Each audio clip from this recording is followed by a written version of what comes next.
না। এখন আপনি বলেন, আমরা যেভাবে অপরিকল্পিত নগরায়ন করেছি, এই অপরিকল্পিত নগরায়নে তো কোনো রকম পার্ট আমাদের, কোনো রকম দায় আমাদের এই অন্তর্বর্তীকালীন সরকারের নাই।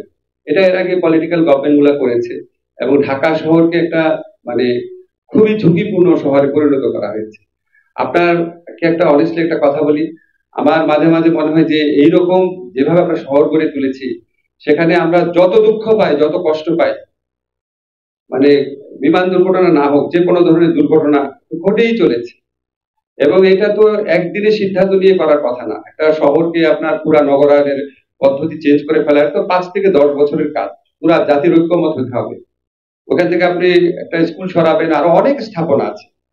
এটা তো খুব সোজা কাজ না। এটা তো আমরা ভাবছি, কিন্তু এটা আমি মনে করি এটা যারা রাজনৈতিক সরকার থাকে, তারা দীর্ঘ সময়ের জন্য ক্ষমতায় থাকে, তাদের এই ব্যাপারে খুব সুদূর প্রসারী পদক্ষেপ নেওয়ার স্কোপ রয়েছে। Thank you.